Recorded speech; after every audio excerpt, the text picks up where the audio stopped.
Friends, ये class 10th Hindi 2025 question paper है। Paper code आप यहाँ पे देख सकते हैं और इस वीडियो में आपको इसके आंसर बताने वाले हैं। तो आप सभी जल्दी-जल्दी अपने आंसर्स मैच कर लीजिए। खंड का देखिए अपठित बोध का, तो इसके अंदर आपको एक गद्यांश दिया गया है। आपको इसे पढ़ के इन कुछ सवालों के जवाब देने हैं। तो आप सभी इसे पढ़ लीजिएगा। हम आपको इसके आंसर अभी बता देते हैं। तो पहला सवाल देखिए। पहले सवाल का सही जवाब है ऑप्शन बी, कार्य कारण से के संबंध में भूल होने पर। दूसरा सवाल, गद्यांश के मूल भाव को व्यक्त करने वाले कथन कौन सा है? उचित विकल्प चुनकर लिखिए। तो इसका सही जवाब है ऑप्शन सी। तीसरा सवाल, निम्नलिखित कथन और कारण को ध्यान से पढ़िए और सार्वधिक उपयुक्त विकल्प का चयन करिए कीजिए। तो तीसरे सवाल का सही जवाब है ऑप्शन डी। उसका आपका दूसरा गद्यांश को भी आप एक बार पढ़ लीजिएगा। अभी हम आपको इसका आंसर बता देते हैं। तो पहला सवाल दूसरे गद्यांश का, इस गद्यांश में लेखक की चिंता का विषय है। तो इसका सही जवाब है ऑप्शन सी। दूसरा सवाल, मानवीयता के साथ साथ भोजन की बर्बादी प्रभावित करती है। तो इसका सही जवाब है ऑप्शन ए, पर्यावरण को। तीसरा सवाल, निम्नलिखित कथन और कारण को ध्यान से पढ़िए और सर्वाधिक उपयुक्त विकल्प का चयन कीजिए। तो इसका सही जवाब है ऑप्शन डी। कथन और कारण दोनों सही हैं तथा कारण कथन की सही व्याख्या करता है।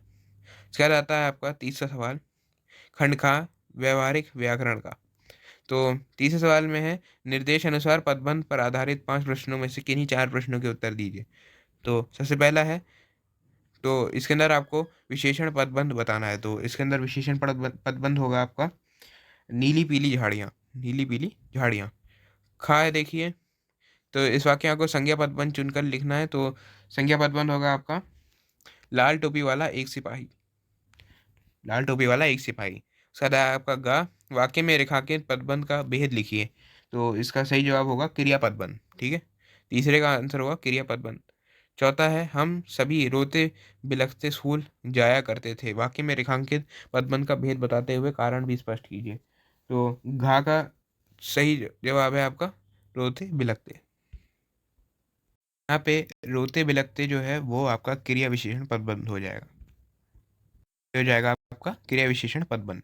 उसके बाद देखिए चौथा सवाल, तो निर्देश अनुसार रचना के आधार पर वाक्य रूपांतरण पर आधारित 5 प्रश्नों में से 4 आपको करने हैं। तो चौथे क्वेश्चन का पहला है, रचना की दृष्टि से वाक्य भेद बताइए। तो ये है आपका संयुक्त वाक्य। उसके बाद आता है आपका संयुक्त वाक्य को साधारण वाक्य में किस प्रकार रूपांतरित किया जाता है। तो आप जानते ही हैं, मुख्य तौर पे 2 क्रियाओं को एक क्रिया में परिवर्तन होता है, ठीक है? उसके बाद आता है आपको गा, मिश्रित वाक्य में रूपांतरित कीजिए। तो मिश्रित वाक्य में रूपांतरित अगर आप इस वाक्य को करेंगे तो आएगा, यहाँ पे जो लग जाएगा शुरू में, ठीक है? जो लग जाएगा और उसके बाद यहाँ पे लग जाएगा आपका जो ततारा की तलवार लोगों, वह लोगों, यहाँ पे वह लग जाएगा, वह लोगों के लिए सेंटेंस आपका वैसे का वैसे ही रहेगा। उसके बाद आपका सरल वाक्य में रूपांतरित कीजिए। तो घा का आ जाएगा और की जगह पे आपका कर यहाँ पे आप लग जाएगा, ठीक है? यहाँ पर अगर आप कर लगा देंगे तो ये रूपांतरण हो जाएगा। उसके बाद आता है आपका पांचवा सवाल, निर्देश अनुसार समास पर आधारित 5 प्रश्नों में से 4 आपको करने हैं। तो का देखिए बहुवचन और द्विगु समास में अंतर स्पष्ट कीजिए। तो बहुवचन समास में तीसरा पद प्रधान होता है और द्विगु समास में दूसरा पद प्रधान होता है। इसके अलावा आप इसके उदाहरण भी दे सकते थे। उसके बाद आपका खा, भीड़ को हटाने के लिए पुलिस ने आंसू लाने वाली गैस का प्रयोग किया। वाक्य में रेखांकित पदों के स्थान पर एक समस्त पद का प्रयोग कीजिए और उसका भेद भी लिखिए। तो आंसू गैस जो है उसका, आंसू लाने वाली गैस जो है उसका जो समस्त पद होगा वो होगा आंसू गैस और ये होगा तत्पुरुष समास।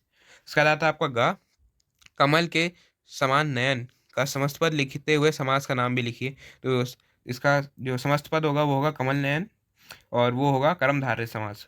कल आता है आपका घ, शताब्दी किस समास का उदाहरण है। तो शताब्दी का मतलब होता है 100 वर्षों का समूह, ये होता है द्विगु समास का उदाहरण है ये, ठीक है? उसके बाद आता है आपका 7वां सवाल, सॉरी 8वां सवाल। यहाँ पे आपको एक गद्यांश दिया गया है, इसके ऊपर आपको कुछ सवाल दिए गए हैं। तो 8वें का पहला सवाल देखिए, हेडमास्टर साहब और उनकी माताजी का उदाहरण यहाँ किस उद्देश्य से दिया गया है। तो इसका सही जवाब है ऑप्शन डी। दूसरा है, हेडमास्टर साहब की डिग्री यहाँ बेकार हो गई। कथन में यहाँ का से क्या अभिप्राय है? तो इसका सही जवाब है ऑप्शन बी, घर के प्रबंधन में। तो तीसरा सवाल का सही जवाब है ऑप्शन बी, हेडमास्टर साहब के बहुत अधिक शिक्षित होने पर। चौथा सवाल, गद्यांश से बड़े भाई साहब के चरित्र के विषय में क्या पता लगता है? तो इसका सही जवाब है ऑप्शन डी। पांचवा का सही जवाब है ऑप्शन सी। उसके बाद आता है आपका 10वां सवाल, निम्नलिखित काव्यांश को ध्यानपूर्वक पढ़कर दिए गए प्रश्नों के उत्तर लिखिए। तो पहला है, भूधर के उड़ने से क्या अभिप्राय है? तो इसका सही जवाब है ऑप्शन बी। दूसरा सवाल, भूधर किसके पंख लगाकर उड़ गए? तो इसका सही जवाब है ऑप्शन ए, बादलों के। तीसरा सवाल का सही जवाब है ऑप्शन डी, पर्वतों के अस्तित्व नष्ट हो गया है। चौथा सवाल है, टूट पड़ा भू पर अंबर, पंक्ति में अंबर के टूटने से क्या अभिप्राय है? तो इसका सही जवाब है ऑप्शन बी, आकाश द्वारा धरती पर मूसलाधार वर्षा करना। पांचवा सवाल, काव्यांश में इंद्रजाल किसे कहा गया है? तो इसका सही जवाब है ऑप्शन ए। एक बार आप सभी पूरा पेपर देख लीजिए। आपका इसके बाद रचनात्मक लेखन का सेक्शन है।